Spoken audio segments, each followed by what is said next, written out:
topic in some ways that we wanted to discuss is the topic of what we call forgetfulness, others call dementia, Alzheimer's, various words, and we have the unique opportunity to discuss that topic with Dr. Richard Taylor, who's a psychologist and has been diagnosed, biomedically speaking, with dementia many years ago. How many years ago has this been? 8 or 9. 8 or 9. Do you remember that well? Well, I just make up numbers. Oh, I see. So you really don't know about that. Okay, good. So I know we have been having some conversations about really enlarging what we mean by this term, dementia. And Dr. Al Power, with his books, has been trying to also enlarge how we look at it and how we deal with it, how we quote-unquote treat it, care for it, what are other ways of looking at this phenomenon other than just what it seems to be the mainstay, drugging it or dealing with it psychopharmacologically. And so we have a big task, because it seems that the overall mainstream is moving even more towards the medicalization of this phenomenon called dementia. And so here we are, the four musketeers, trying to present a different point of view. I think that what you see is not only a medicalization, but you see a stigmatization. Oh. And it's amazing that this is a unique condition, in that in spite of all the campaigns we have to come up with better approaches to cancer, to diabetes, to heart disease or lung disease, there's nothing that has been stigmatized quite as much as this family of conditions. And this is where I think AgeSong's Guru project is really radical. And kind of revolutionary, because the thesis is that people who are living with changing cognition are not gone, they're not an empty shell, they're not fading away, they are actually the people that hold the key to teaching the rest of us how to support people whose cognition is changing. And that if we are alert to what they say and what they do, they can be our teachers. And this is so counter to the narrative in our society. That it is critically important that we get the message out. I think it's also becoming commercialization. There are Alzheimer's units, and we're putting people in there when we still haven't established for sure that Alzheimer's is real, that that's the right label, appropriate label to use. We're taking this make-believe label and putting real people in closed situations, which doesn't stimulate them and it doesn't encourage them to enjoy their elder age. Correct.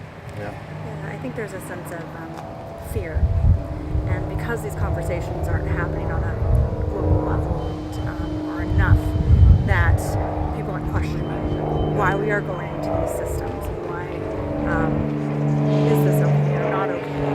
And so until we have these discussions, that fear really sets in. Right. And it's hard to make changes that need to happen. Yeah. I wonder how people would feel if they found that they needed assistance and they were told that because of your race or your ethnicity or your religion, we're going to send you to a living area where all the people like you are going to live. Because we don't really feel, we feel that you all need the same approach, because you're all Jewish, because you're all, Latino American, whatever. You need a certain living place. You need a certain kind of approach that should keep you separate. It sounds really offensive to say that. And yet when we do that to people because they've been given this label, which, as Richard says, isn't even a well-defined label, but it immediately makes us jump to generalizations and stereotypes and assume that we can just come up with some blanket boilerplate program that will fit everybody's needs. Correct. Yeah. And that's exactly what happens. It forces the community to take the person with the most severe set of symptoms of dementia and then impose those rules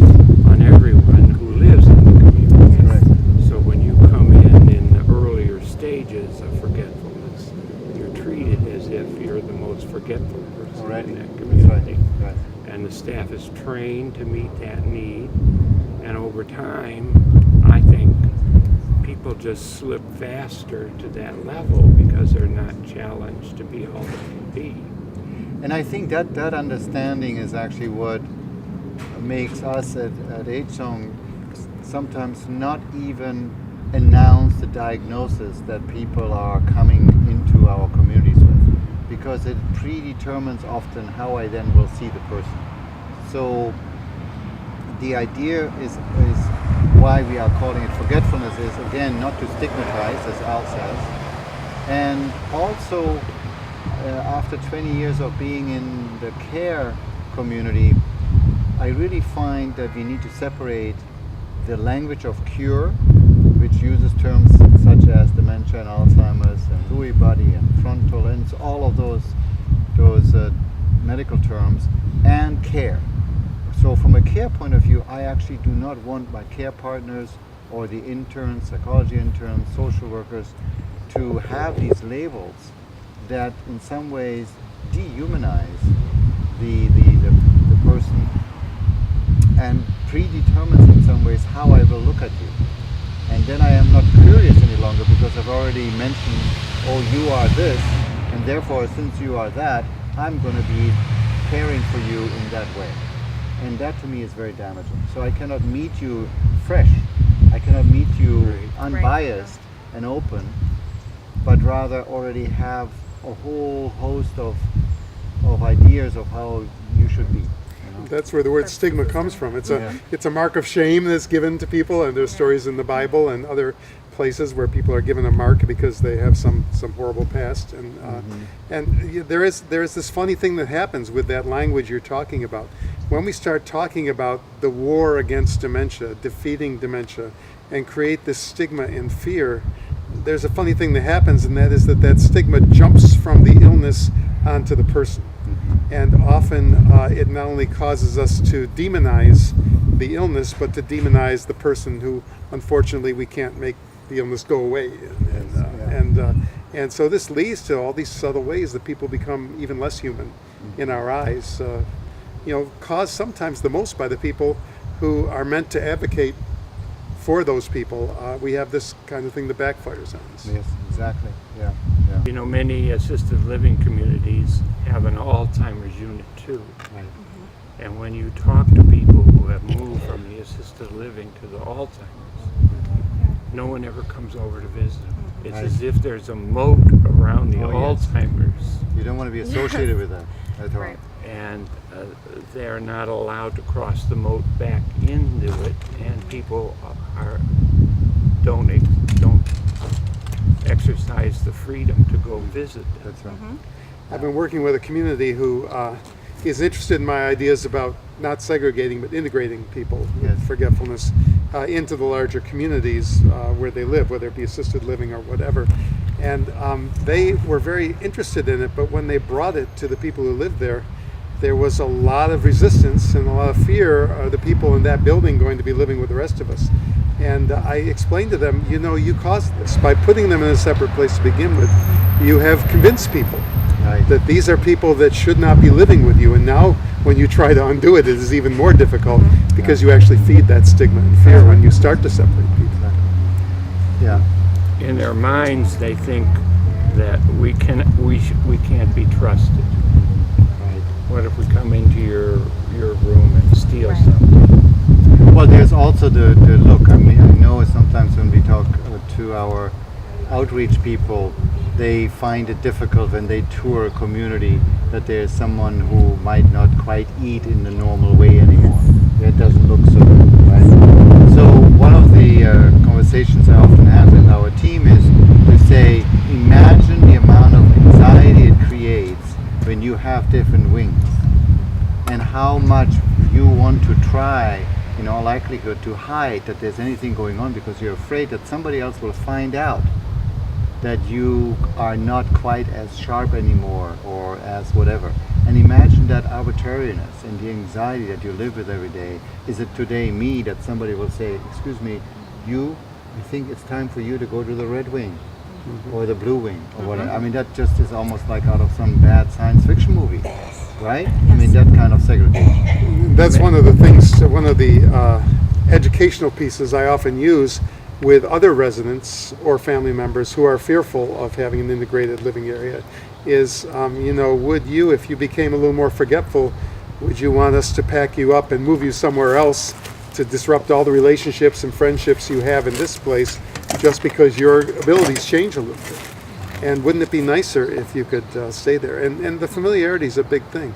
I've gone to several places who have told me, interestingly, that when there is someone who lives in their community who develops forgetfulness, they are tolerated and welcomed.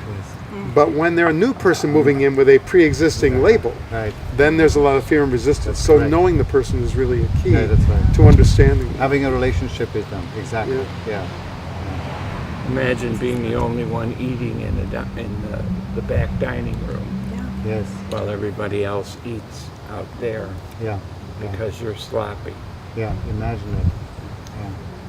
It's kind of a punishment. It's a solitary Yeah. confinement It Yes. is. type thing, and really it probably falls under the Medicare abuse definition.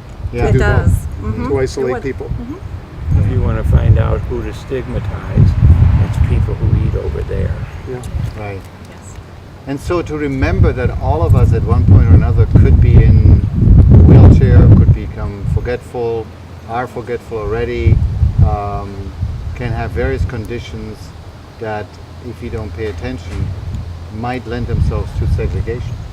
I mean, one of the important factors that I insist on in care communities is that all rooms and all floors are, for example, non-ambulatory, so that you do not have an ambulatory where people can walk and a non-ambulatory wing, because you want to be able to not stay on that's the wing where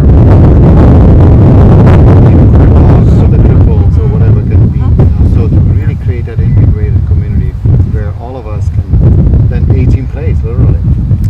It's that tolerance that we're Right. losing in the society, and the culture of elder care is that we don't tolerate using walkers.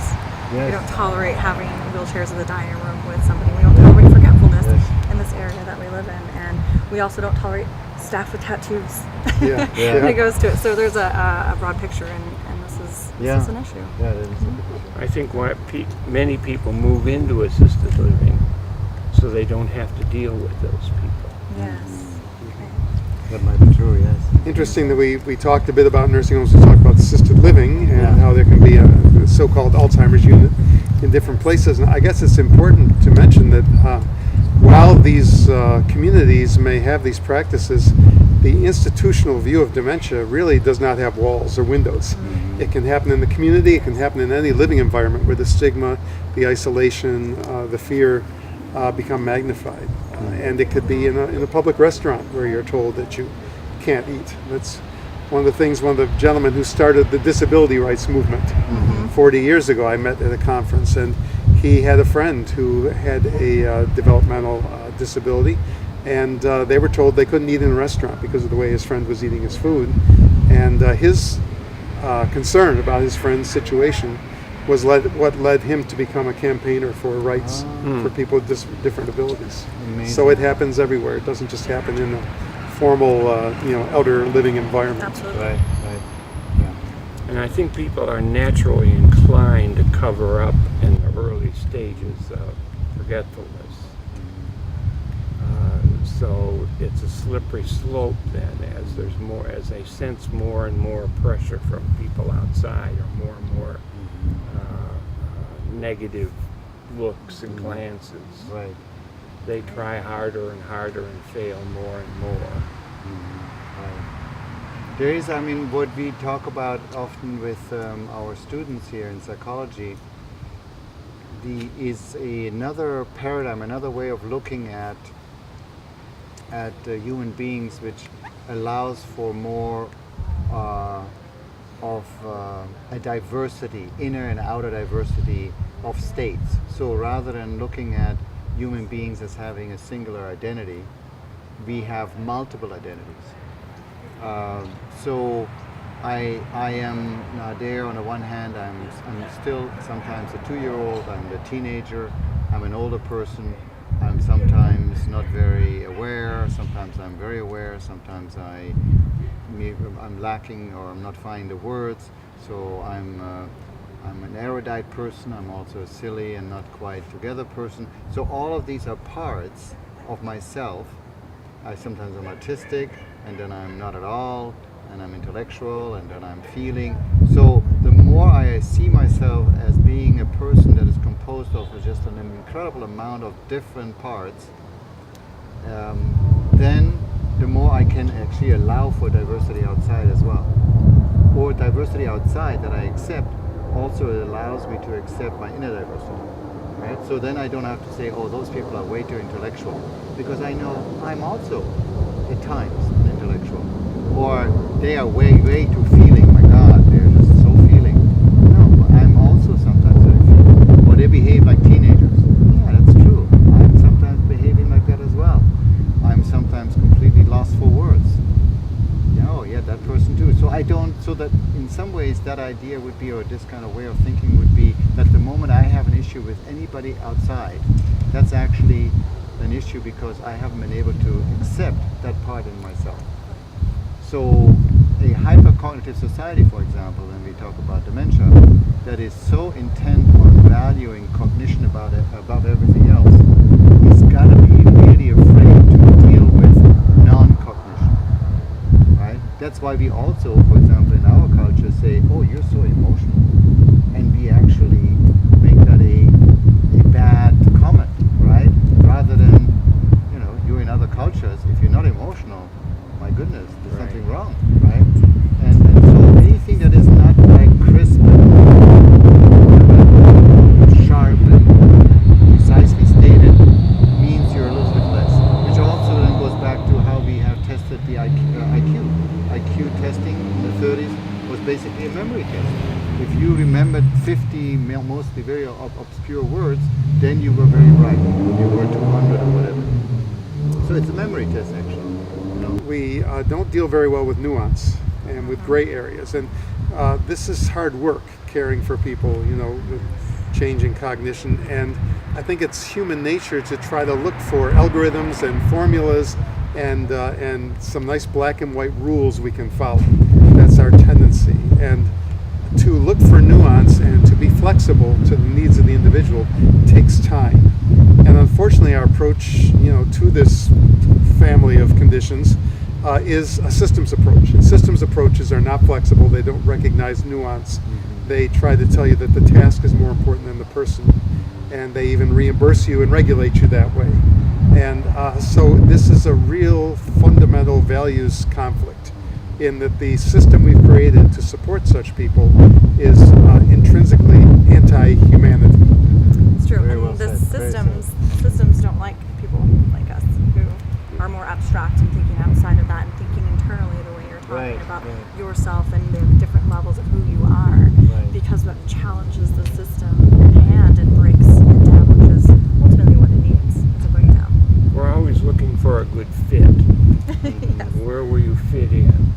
Yeah. And unfortunately, fit means sameness to lots of people. Right. That's how you will fit in. So if you're forgetful, where do you belong? Well, you'd fit in better over there down in the red hall than you would in the green hall. So we have never left the peer pressure from the teenage time, where we tried so hard to be like the other, so the mainstream body. The funny thing is that Richard is pointing to, and it's one of the biggest misnomers about this situation, is that just because a group of people are forgetful, they don't fit with each other any different than if we grabbed 30 people off the street at random and stuck them together. So we're putting, once again, a label in front of individuality, and that's why we often come into conflict, because we take a group of people who are put together for arbitrary reasons, and when things don't gel, that sometimes can cause some difficulties. Right. And we have actually good examples how we have been trying to break out of the stigmatization. For example, I'm just thinking, since you're sitting here, Kaylee, the women's movement. I mean, there was a time when we just said, oh, those are women. And that somehow meant something. They don't do this, they don't do that, they only do this, or they only do that. As if half the planet basically would be able together, and under this one label they are women, and therefore they just do that. And then there is this long process to say, no, I'm also this, I'm also a truck driver, I'm also a professor, I'm also a doctor. You know, if you think back of the last 100, 150 years, almost everywhere you look, first, she was the first medical student, she was the first lawyer, the first woman on the Supreme Court, the first woman, we haven't had a woman president yet, but something, it's always these first, as if, my goodness, they can do that too. But that's part of that. You know, when women have run for vice president, Right. there's been a lot of discussion about, is this someone who has got what it takes Yeah. if the Right. president's disabled to make those tough decisions because she's not a man. You know? Yes. There have been serious discussions about Oh this. my You know, when God. Geraldine Ferraro was the first one to run, Yeah. people asked that question, could she be what they used to say was one heartbeat away from the presidency? Can a woman who raises children and has emotions Yes, make oh my decisions goodness. about Yeah. war and peace? You know, Oh it's my Will ridiculous. her breasts get in the way? Yes. God. Challenges of life. Yeah. Yeah. Yeah, so we are talking, I like that we're talking about stigmatization. We are saying that even people who have one diagnosis, or especially people who have one diagnosis, don't fit within each other's group. There's tremendous diversity, and you can probably speak to that as well, right? Oh yes. And when you fit all these people together by this one artificial fit, Yeah, they all feel like they don't fit. that's right. And so it just kind of flattens the affect of all those people, because it's natural for us to not want to stick out. And here we are in the Alzheimer's unit. We're still ourselves, we're still fully human, but no one else expresses it. Fundamental flaws. I think people think that if you take people with a similar medical diagnosis and offer them similar types of activities and living, you will create community. Right. And community can't be created from the outside using arbitrary guides. Community has to be created from within by the relationships that occur. By So the even if you, Yes. even if you can argue for having a group of people, you know, living with forgetfulness in the same living area, you have to create that community by cultivating relationships, not by cultivating generic approaches to a That's right, disease. that's right. But this, I just would like us to highlight this for a moment, because you say it very well. We all are speaking to it, and you're saying it very well as a person who has been diagnosed. A diagnosis does not create a common denominator, right? I think that's really important for the public who may not necessarily deal with these questions on a daily basis to hear. The same Just be- people that develop these Alzheimer's units are the ones who get up in conferences and say, if you've seen one person with Alzheimer's, you've only seen one person with Alzheimer's. That's right. And yet they turn around and do things that deny that individuality. That's right. Yeah. So in some ways, we're almost saying there is many symptoms or conditions on the planet as there are people, and you cannot really use a label to define people. And if you do so, that might be interesting from a cure point of view, finding a vaccine or finding a pill, but from a care point of view, of doing justice to what you call so nicely humanity, your inner personhood, you are not doing justice. To me, that is very important to highlight. You are being stigmatized, you're being dehumanized, and from a care point of view, we are not doing you any service.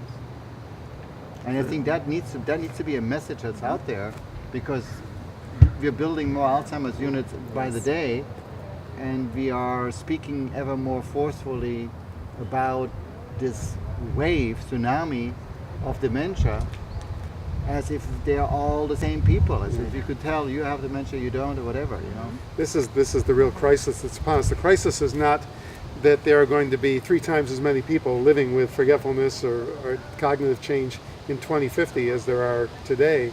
The crisis is that we have such a dysfunctional way of seeing them and supporting them. Right. That's what's going to cause the real crisis, not the fact that people will be there, Exactly. Well, but the fact that we have such a broken way of seeing them and helping. So let me say that, you know, so what you're saying, Al, is the way we look at, in this case, dementia, that is more dysfunctional than the quote-unquote dysfunctionality of the symptom that might be inherent in the symptom. I think our expectation that you cannot have a life with dementia unless it is necessarily a life of suffering and tragedy sets us up for views and practices that actually make the suffering much worse than it ever would have to be That's right. otherwise. And you mentioned that, Richard, I think yesterday in our talk you mentioned that the actual suffering that came because of the labeling that you experienced was really very, very strong. Right, and see, I think that's what gives people with dementia a sense of kindred relationships. We're all treated the same, and it's all unfair. Uh-huh. So when you get a bunch of people who are being victimized by the same people for the same reason, there's a kindredness that is, while it's seemingly superficial, it goes very deep because you feel it's from everyone, and I don't feel it. I don't sense it. And so I think there, at least initially, there's an aha moment when you say, oh, I don't have to live with everybody staring at me. Mm-hmm. None of these people are staring at me. Yeah. None of these people seem restless when I can't speak. Or rattled or have an idea. So what would you like, as having been the victim of stigmatization, so to speak, what would you like for those millions that are going to come and being diagnosed and labeled? What would you like to see? What would you like us to change? I'd like you to treat us like we were human beings, fully capable, functioning human beings who forget more than you do, who get confused occasionally more than you do. That's all I'm asking. But that seems to be a real gulp in a society and a culture that doesn't value diversity, doesn't honor diversity, even non-controversial diversity, where there's no medical label that you get because you're diverse. Well, but here we have a physician, Dr. Al Power, who, as a medical person, you hold such a power in our society with your ability to diagnose and assess, and then impose that label. So how are we more normal people, non-medical people, on the one hand, respect your knowledge and your ability to assess and diagnose, and yet on the other hand, not pay attention to it, or in the way that you're saying. I mean, that there's a power. There's still a power in the physician-patient relationship, and I think there's a power in your words. And I think that if you feel somebody has what we call Alzheimer's, there are different ways of discussing that with them. And I think that is really key. And I think Richard's story of how this was revealed to him is very, very characteristic of what unfortunately often happens.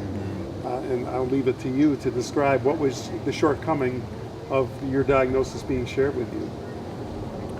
Well, the physician, who happened to be a friend of mine, first of all spent a year trying to rule out everything that he could think of and find. And when he ruled those all out, he was forced to come into a room with my wife and my brother, sit down at his desk and look down like this and say, Richard, you have dementia, probably of the Alzheimer's type. Do you have any questions? And he just couldn't look us in the eye. And not to deny that when you're a physician and a friend that it can't be difficult. That I understand, but this is such a loaded word that there needs to be time for processing, for validating the emotions people are feeling, and really for having a discussion that doesn't end at that moment when you're not hearing anything that's being said, but then happens again very shortly thereafter. Let's come back together in a week, in a few days. Let's talk about this some more when you've had time to process this. And all the information we give people has got to be, frankly, rewritten, because the information is stigmatized, it's medicalized, it is negative and deficit based, and So we hand people a brochure, and the brochure is scarier than the reality for a lot of people. Right. And so we really need to look at, it starts with a physician, but we need to look at all the different ways that person, when they walk out the door, will continue to find a pathway to a better life, Right. in spite of this label that's been given. Yes. We I made a DVD together a few years ago, and one of the questions on the DVD was, how do you break the news to somebody? And one person said that they didn't want to use the word Alzheimer's because it's a very powerful label. But what I've often found is that if you describe it in gentler terms, the person will always ask, yes, but is it Alzheimer's? Mm-hmm. So sometimes you can't avoid labels that have become so common in our society, but you have got to explain to people what it means and what it doesn't. Well, I think our culture then needs to develop the right kind of supports Right. Yeah. beyond the doctor's office now, Yeah. in whichever home you choose to live in or need Right. to live in. It's not working, Right. so that needs to be there. And I was also thinking physicians or anyone, all of us, are really needing to become, if I dare say, much more philosophical and smart around what is in a word. Yeah. Because this word has now been used by many organizations almost in a demonic way. Right? The huge wave is there, the catastrophe is ahead of us, and so forth. So, and it's just a word that, as you have said, Richard, can never really capture your individual, very personal experience of whatever your symptoms might be. It just doesn't. The hidden message is that you are headed for a life of untold suffering, and the only way that you can have a valuable life is if we can find a pill to make you more like us. And when you talk about a society that doesn't tolerate diversity, there's a very dangerous message in there, that if you can't be more like young, healthy adults, then you are less valued. And considering the aging of our population, is that a society where any of us really wants to age? Right. It's not hidden anymore, though. They say, lots of people say, everyone with Alzheimer's is going to die.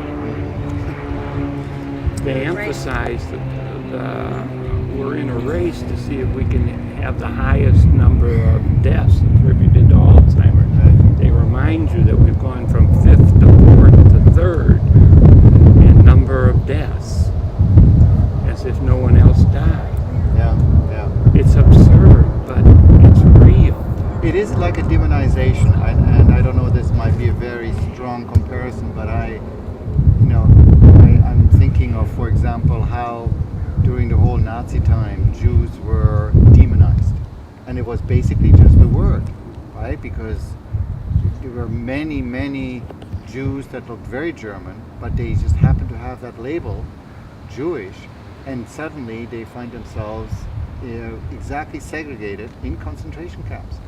And to me, having worked for over 20 years now with forgetful residents and elders, I don't mind using that example because I feel what is being done to them is that kind of concentration camp living. Get to wear the big yellow It's like the scar here and the diagnosis. when you walk through the home. Yeah, That's right. That's right. It is really a segregation. It is a extermination in some ways, and with all of the darkness that surrounds the black and white commercials that speak of they're not being alive anymore.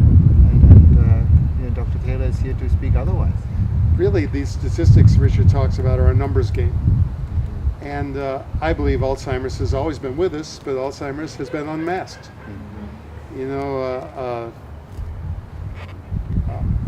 Forgetting August D, whom Dr. Alzheimer first described over a century ago, was not the first person ever to develop Alzheimer's. Was not the first young person ever Yes. to develop Alzheimer's. But we had people dying of infectious diseases, the big flu epidemics, sanitation problems, cholera, plague. We now have sanitation, we have antimicrobials, we have better treatment of heart disease, and some cancers that killed children have been virtually curable, and we are living longer. Yes. And so we have unmasked a condition that is inextricably tied for the vast majority of people to advanced age. Right. And some people, like Richard, do develop these symptoms before advanced age. But it's less than 5%. That's still the tail of a bell curve. That doesn't argue against the fact that this is an age-related condition. That being mortal beings, our bodies change between youth and death. And so to demonize it is to demonize aging and demonize elders. Absolutely. That's right. Yes. Yeah. And frankly, I don't know. I'm thinking like some age-related conditions. Some people lose hair, become bald. Some become white.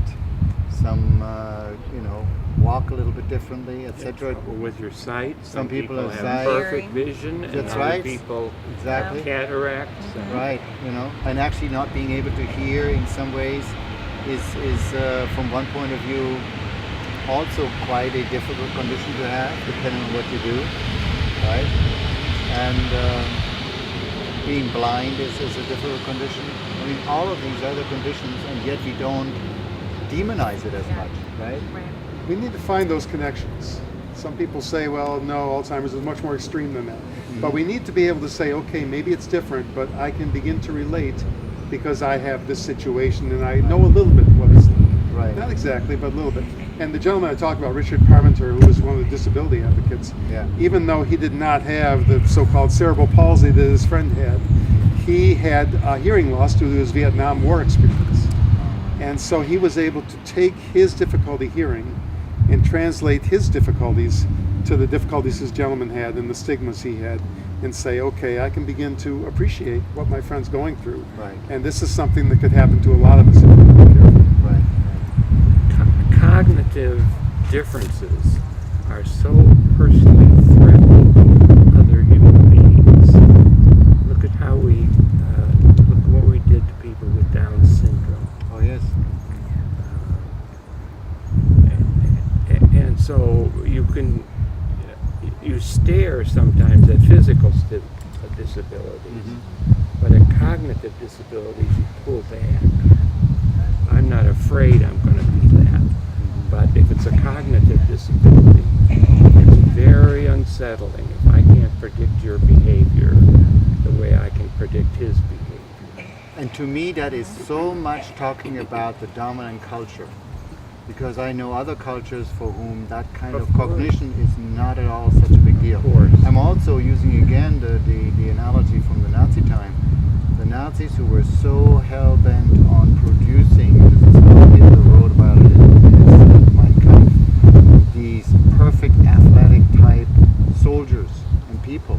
For them, disability, people in wheelchairs, were really terrible. Oh yes. So they were in some ways, again, exterminated. Right? They were not seen to be fit. So that culture placed so much emphasis on your body and the ability of your body. Could not deal with the disability of the body. And so here we have a culture that just cannot deal with cognitive difference. This is a particularly prominent situation in America, where we continue to refuse to retool our communities to engage in aging society. We force people to be completely independent, to drive cars, to live out in suburbs that do not support people that have any kind of needs. And rather than create a system that provides affordable help or some system of assistance for people that need little help, we say you got to stay there by yourself, and when you can't, we have to move you to a senior community. There's no Right. in between. Right. And so once again, this is that same thing in a more subtle way that you're describing, is that people don't fit the ideal of the perfect human race, Right. are excluded. That's right. And really, elder living communities, as nice as they may appear, are basically ghettos for people that we no longer want in our I agree. neighborhoods. I agree. Yes. I totally agree. And it's so short-sighted because we will all go through all of these phases ourselves. Right.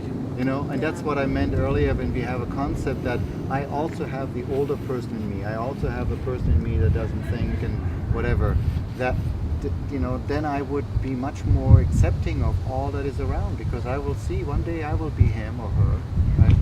So, and to me, I was going to also say this emphasis on cognition, that I'm so afraid of people who are differently expressing themselves, is also a fear, and maybe you can speak to that, of just feeling. I mean, that we are, Yes. paying so much more attention to what you think rather than who you are as a person emotionally, from an Yeah. essence point of view. Absolutely. I mean, I did when I was talking earlier about the fear, it's the fear of that unknown, of that person who can't think or speak the way that I do, whether it's another language or it's dementia or Alzheimer's. And we are afraid of looking the wrong way, saying the wrong thing, being at the wrong place at the right time, wrong time, and what that means to the outer world when they're looking at me. Right. And so fear is just it's a strong word, and I think that leads us into so many different ways of not being tolerable. It's easier just to sit back and not say anything or push away because I'm afraid of what will happen if I open myself and my ability to think in a whole brighter, more abstract way about how to care for that individual, how to be that person's friend or their loved one.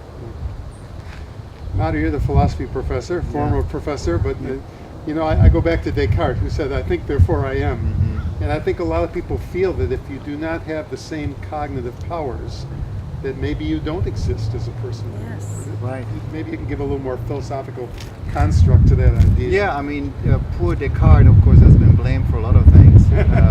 Descartes himself. That's the sum total of my knowledge about philosophy. That's good. No, but you are right. Monty Python. But you are in some ways correct that that equation of your identity, yourself, with the thinking that actually has taken away the body has been a long discussion for the last 300 years, ever since Descartes, within philosophy, within actually special, like psychology, for example, even, that we needed to bring in, and you know that, Richard, that we need to create a psychology that's systematic psychology, right? Must mean that psychology itself was not including it. So now we have discovered, soma, the body also is part of psychology. So we have reintroduced the body, the feelings in many ways, to the various disciplines. And certainly that split that says I am principally who I am in terms of my thinking, that's the one indubitable thing that I can count on.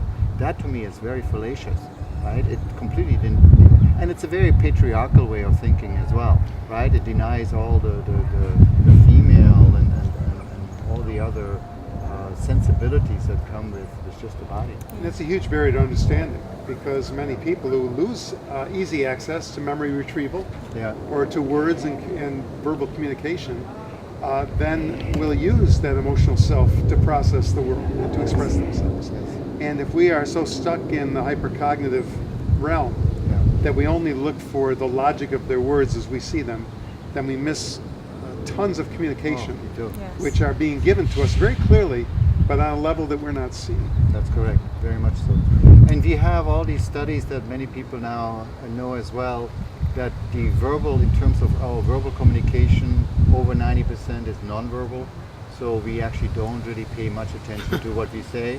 It's actually much more, how do you feel, and I like you, I like your hair, and your shirt is nice, and then your gesticulations matter, your tone of voice. That is often what we pay much more attention to.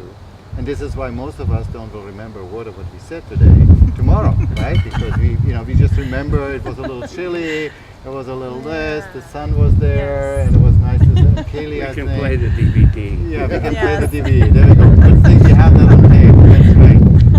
Well, thank you guys. Really appreciate you again making a long journey coming out here and having a little chat with us about something that's going to become more and more important in this culture. So I'm glad we are trying to humanize it, complexify it, if that's a word, and philosophize